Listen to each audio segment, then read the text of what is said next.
예, 이번 시간에는 전번 시간에 이어서 마태복음 6장까지 마무리했고요. 이번 시간에는 그 마태복음 7장 1절로 시작해서 7장 맨 끝에 있는 29절까지의 말씀을 가지고 2시간에 걸쳐서 두 챕터로 나눠서 상고하는 시간을 갖도록 하겠습니다. 마태복음 7장 29절까지가 예수 그리스도께서 우리에게 주신 공리의 끝부분에 해당됩니다. 8장부터는 응용에 관한 얘기여서 우리 그리스도인 또는 예수 그리스도를 믿고 하나님을 아버지라고 영접한 자들에게는 공준에 해당되는 내용들로 구성되어 있다, 이렇게 말씀드릴 수가 있습니다. 마태복음 7장 1절로 보시겠습니다.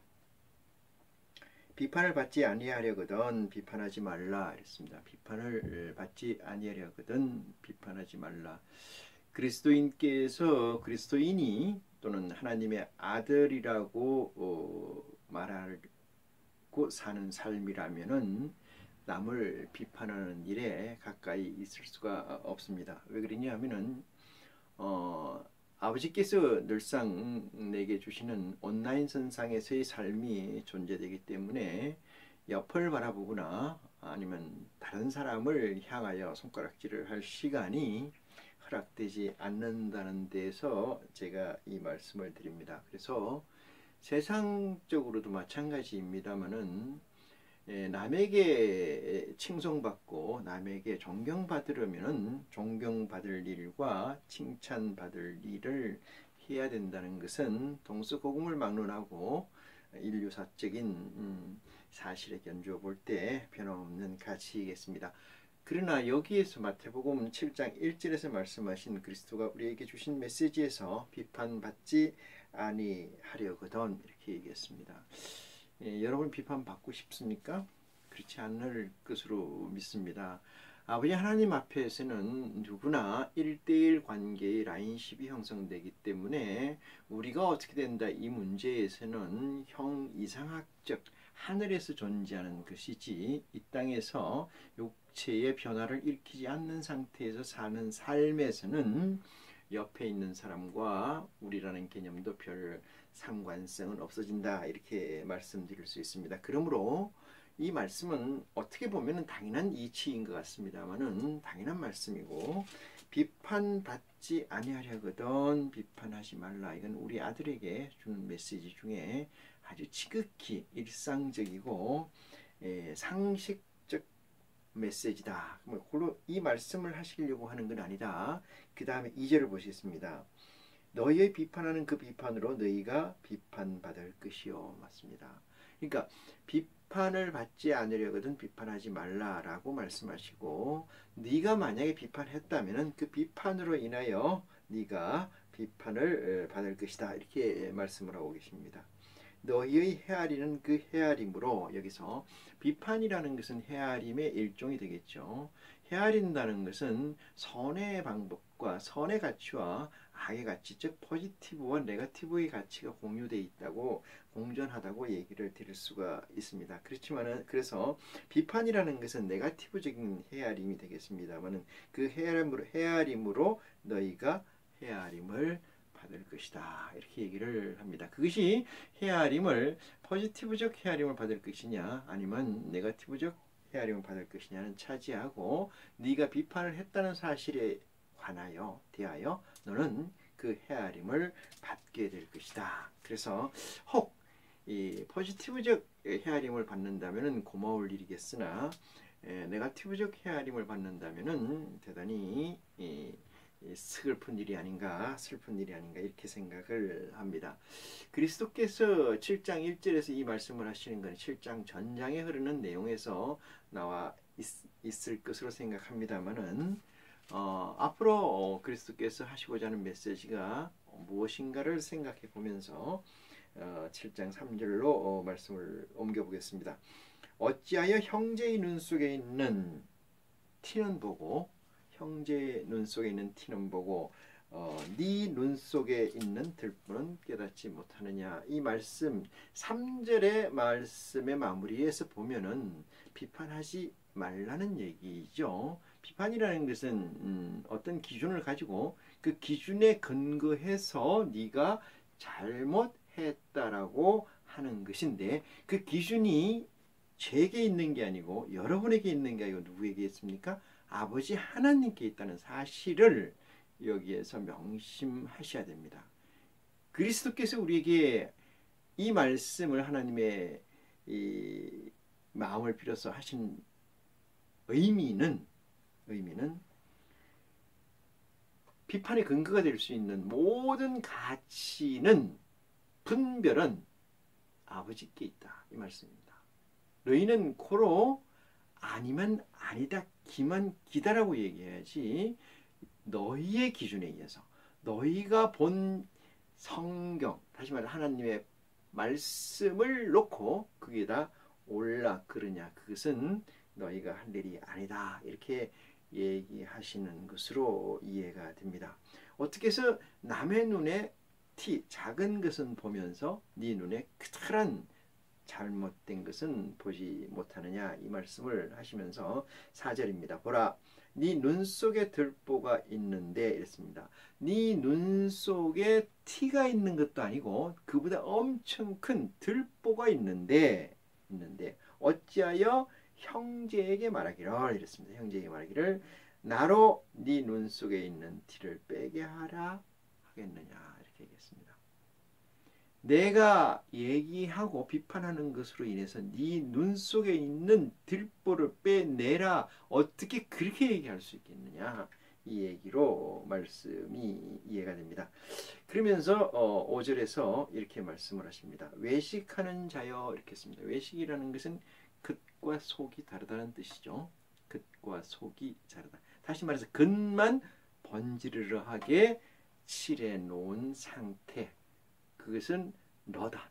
네 속에 예수 그리스도로 말미암아 전달되고 메시지 주어진 내 말이 너희 속에서 살아있다라면 어찌 형제의 눈에 있는 티를 가지고 들보인 양 얘기를 하냐. 외려 네 눈에, 네 마음속에 그 큰 들보가 있는 것이 아니냐, 이렇게 얘기하시는 거죠. 그러면서 그렇기 때문에 그 자를 외식하는 자여, 이렇게 얘기합니다. 먼저 네 눈 속에 들보를 빼어내라.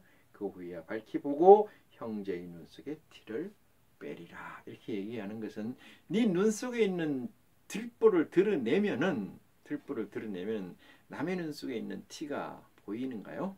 잘 보이기 때문에 형제의 눈 속에 있는 티를 말하라 하는 것이겠습니까? 그렇지 않다라고 봅니다. 왜 그러냐면 7장 1절에서 말씀하신 것처럼 형제의 심판하지 마라, 비판하지 마라. 네가 근거되는 것은 내게 있느니라, 이 말씀을 명심해 주시기를 바랍니다.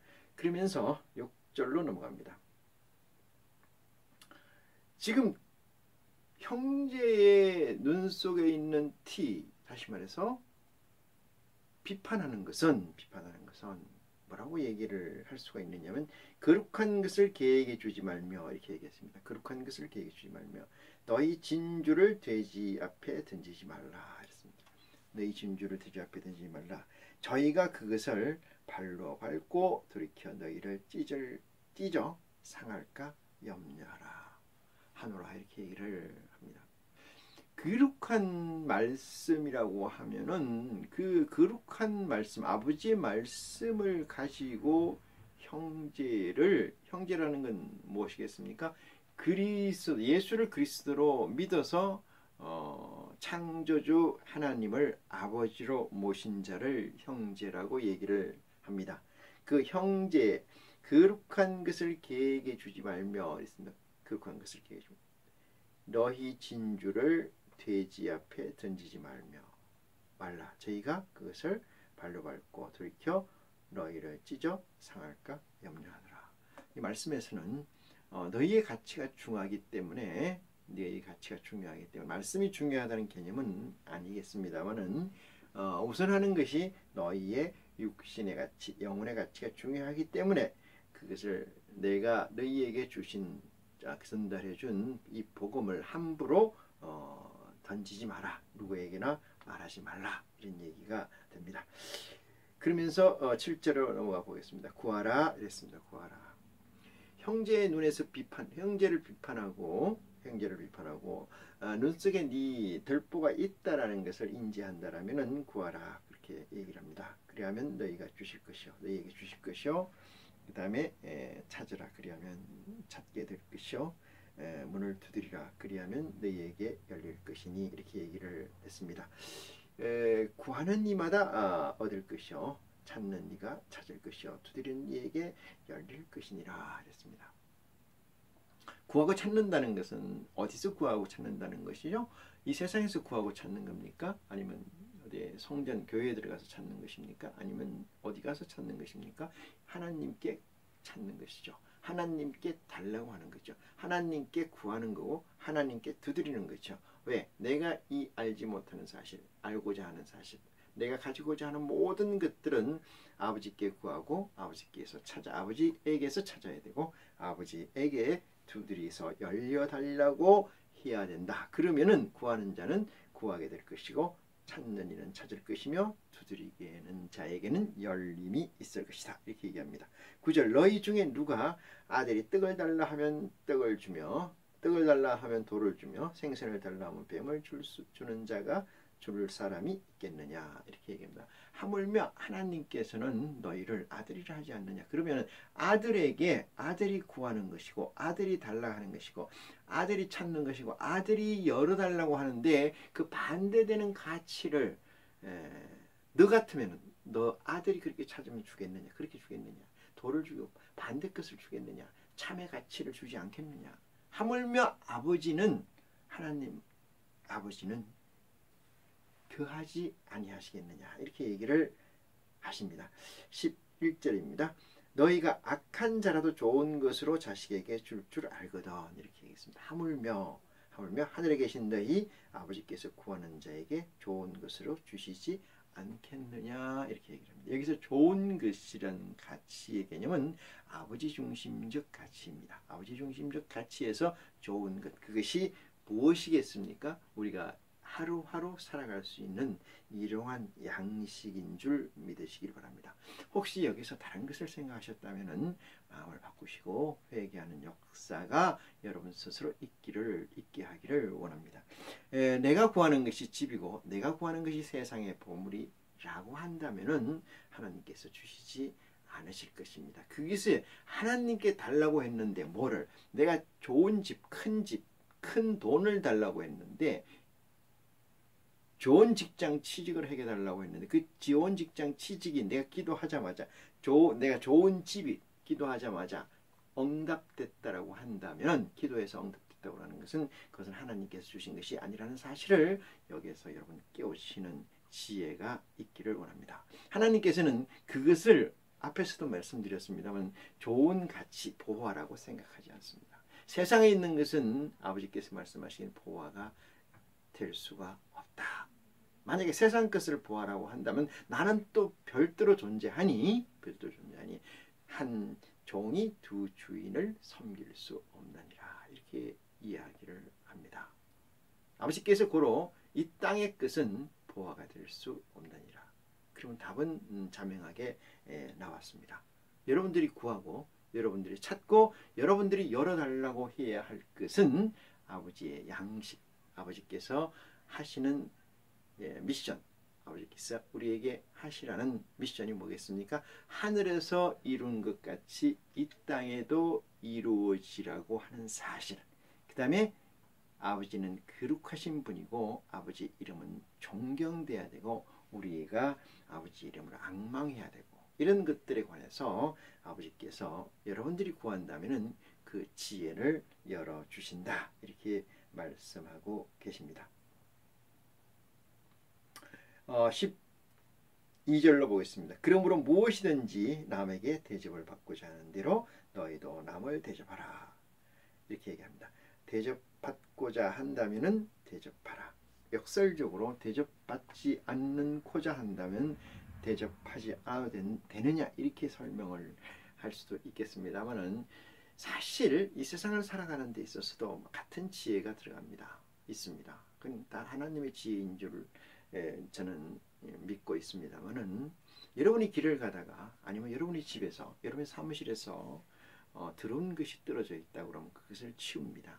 그게 치워야 된다는 걸 배워왔기 때문에. 그렇지만 두 가지 형태가 있을 수가 있습니다. 왜 치우느냐 이 사실에서 물어보면은 배워왔기 때문에 나는 치웁니다. 이렇게 얘기를 할 수가 있습니다. 또 한 사람은 이렇게 얘기합니다. 그 다음 사람이 보면은 지저분하게 보일 것 같으니까 제가 그 다음 사람을 위해서 한 배려다, 이타성이다 이렇게 얘기하는 사람도 있습니다. 여러분이라면 그 두 가지의 답 중에 어떤 답을 하는 사람이 되고자 합니까? 아마 후자라고 대답하시는 분들이 많이 있을 줄 압니다만은 하나님에게서 이 질문을 답을 받는다면 1번도 아니요 후자도 아니라고 저는 감히 말씀드릴 수가 있습니다. 그러면 떨어져 있는 오물이나 휴지를 왜 치우느냐? 그것은 여러분이 좋아라고 치우는 겁니다. 왜? 내가 또다시 볼 수도 있으니까. 내가 이것을 치움으로 인해서 기쁨이 있기 때문에. 여러분 빨래하는 분들에게 주부에게 물어보십시오. 빨래는 고단하나 하얗게 빨래된 옷가지들을 넣을 때 또는 갤 때 그 아름답고 고귀함은 빨래를 해보지 않은 사람은 모릅니다. 입는 사람들은 그것을 모릅니다. 입는 사람들은 모릅니다. 그러면 하늘의 지혜는 떨어져 있는 휴지를 짚는다. 이 사실은 누구 좋아라고 하는 거라고요? 여러분 좋아라고, 나 좋아라고 해야 됩니다. 이것이 하나님이 우리에게 주시는 메시지고 지혜인 줄 믿으시기를 바랍니다. 그러므로 비판하지 말라고 한 것은 비판하지 말라고 하는 종국에는 누구를 위해서 그러는 거예요? 당신을 위해서. 여호와 하나님께서 아니면 예수 그리스도께서 너희들을 중히 생각하기 때문에 너희들이 다칠까봐 비판하지 말라고 하신다는 사실을 명심해 주시기를 바랍니다. 13절 다른 테마로 넘어갑니다. 좁은 문으로 들어가라 이렇게 얘기합니다. 여기서 문이 나오는데 문은 여러분 여러 가지 문이 있습니다. 그렇죠? 개선 장문이 들어오는 문은 개선 장문의 개선문이겠죠. 또 이 범죄인이 들어가는 것은 감옥문이 될 것으로 믿습니다. 또 이 관료로서 큰 관료로서 그 정치 일선에 나가는 것을 등용문 뭐 이렇게 얘기할 수도 있습니다.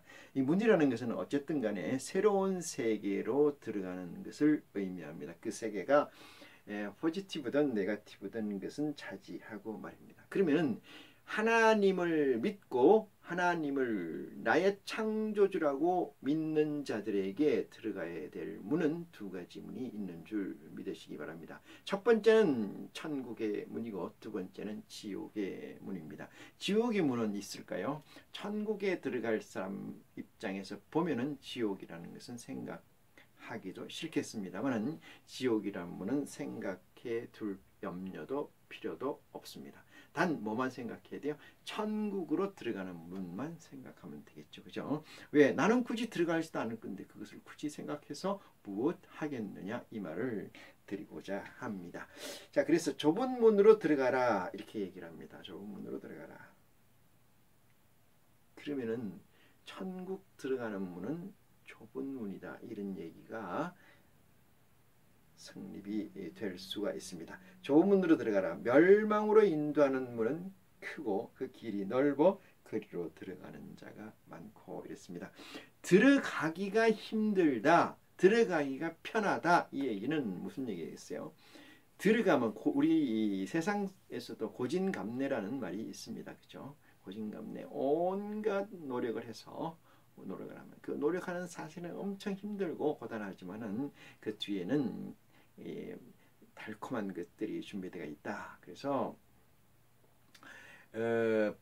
99%의 노력과 1%의 영감으로서 천재가 되고 이 세상에서 성공하는 것 또한 시험을 고시를 보는 것 또한 공부를 열심히 해서 좋은 대학에 들어가려고 하는 것 또한 뭐예요? 전제된 것이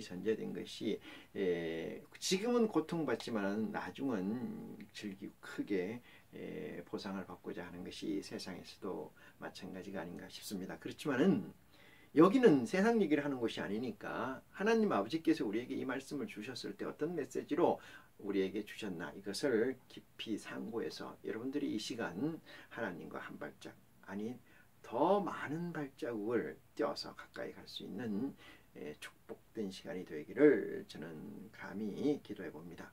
자, 그러면은 좁은 문으로 들어가라 멸망으로 인도하는 문은 크고 그 길이 넓어 그리로 들어가는 자가 많고 이렇게 얘기했습니다. 직접 화법을 써서 얘기하면 천국 가는 문은 좁다 이 뜻입니다. 천국 가는 문은 좁다 이 얘기입니다.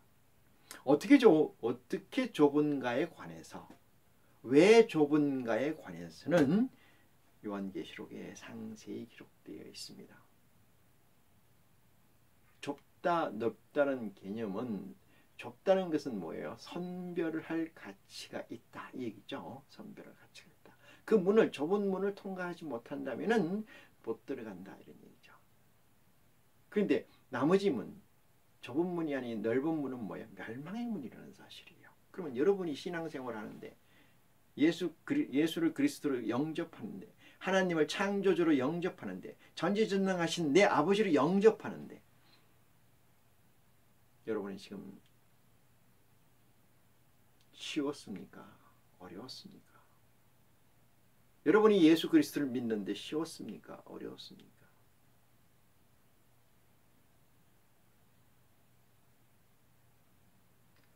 당신은 예수를 그리스도로 영접하십니까? 예. 당신이 예수 그리스도의 부활을 믿는 것처럼 우리 죽은 자의 부활을 믿습니까? 예. 몇 가지, 10대까지의 질문을 던져서 그 질문에 대답을 한다면은 그 질문의 답이라는 건 다 가지고 있는 거죠. 미리 배포를 했기 때문에. 거기에서 천국을 갈 수 있는 안수가 된다면은 얼마나 그게 좁은 문이겠습니까? 넓은 문이겠습니까? 물론 세상 사람들 바쁩니다. 다 바쁘죠. 먹고 사는데 다 바빠요. 근데 어떤 사람이 교리 공부를 하고 성경을 보고 배워서 그 시간을 내서 교리문답에 응하고 그 교리문답에 통과돼서 세례를 받는 것이 결코 쉬운 건 아닙니다 라고 얘기할 사람도 있겠습니다만은 만약에 천국이라는 가치가 놀라운 가치라는 것을 알고 엄청난 사실이라는 걸 알고 이 땅에서 받는 고난은 촉히 비교도 안 된다. 왜? 너희가 받을 그 천국의 상에 비하면 비교 자체가 안 된다는 거죠. 이론어치의 고통을 받고 이론어치의 보상을 받는 게 아니고 이론어치의 고통을 받고 헤아릴 수 없는 엄청난 가치를 되돌려 받는다. 이게 천국이라는 개념의 비유 설명입니다. 그러면은 세례받는 것이 그렇게 쉽고 세례받아서 천국을 갔다라고 믿는다면은 이것이 예수 그리스도께서 우리에게 주신 복음의 견주어 볼 때 좁은 문이겠습니까? 넓은 문이겠습니까? 그것은 여러분들이 상상을 하시기를 바랍니다. 14절입니다. 생명으로 인도하는 문은 좁고 바로 나옵니다. 그 문이 무슨 문인가 하니까 생명으로 인도하는 문. 생명으로 인도하는 문은 좁고 길이 협착하여 찾는 이가 적음이라 했습니다. 왜? 임시 먹기는 곶감이 달다고 얘기합니다. 법보다는 주먹이 가깝다고 얘기하고 그렇지 않습니까? 생명으로 인도하는 문은 좁고 협착하여 그리로 들어가는 자가 적으니라. 찾는 이도 적으니라. 여러분 여기서 그리스도께서 우리에게 주시는 복음의 메시지의 키는 무엇이냐 하면은 세상적으로 사는 것은 대단히 감미로운 일이죠. 좋은 일이고 많은 사람들이 그리스도를 당신으로 끌어내리고 하나님을 당신으로 끌어내려서 당신의 삶이 곧 그리스도의 삶이요 당신의 삶이 하나님 세계의 삶이라고 착각하고 사시는 분들이 너무나 많다는 사실입니다. 그렇지 않습니까? 어느 큰 교회 목사가 얘기합니다. 내가 왜 이 힘든 곳을 왔을까? 왜 이렇게 힘든 일을 할까? 그것은 하나님이 내게 주신 사역이기 때문이라고 얘기하는 사람도 있습니다. 여러분 맞습니까? 양심에 손을 얹고 신선한 판단을 하시는 지혜가 여러분에 있기를 원합니다. 그리스도의 문, 하늘에 들어가는 문, 천국에 들어가는 문은 협착하여 작아서 좁아서 찾는 이가 적다 이렇게 이야기를 합니다. 그러면서 예수님께서는 우리에게 이 메시지로 말씀을 이어주십니다. 거짓 선지자들을 삼가라. 거짓 선지자들을 삼가라. 거짓 선지자들을 삼가라. 선지자라는 것은 앞선 사람이라는 거죠. 앞선 사람이라는 거죠. 리더한 사람, 리더라는 의미죠. 양의 옷을 입고, 양의 옷은 뭐예요? 그리스도의 옷을 입고 있듯이. 그리스도의 옷을 입고 너희에게 나오나 속에는 노략질하는 일이라. 이거 외식이죠.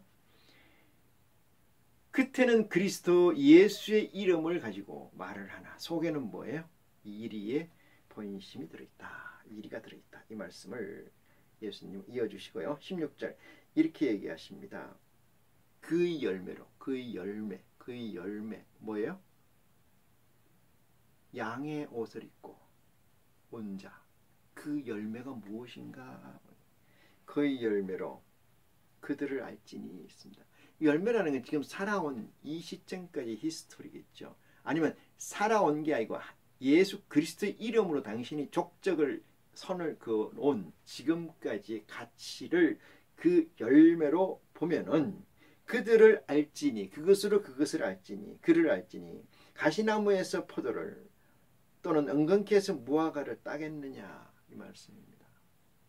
근데 뭐를 못 본다는 거예요? 그의 열매를 못 본다는 사실이죠. 그의 열매를 못 보기 때문에 뭐만 봐요? 그의 현재 가치만 보는 거예요. 현재 외형만 보는 거죠. 왜? 그리스도의 이름을 쓰니까 하나님의 이름을 칭하니까 참 칭하니까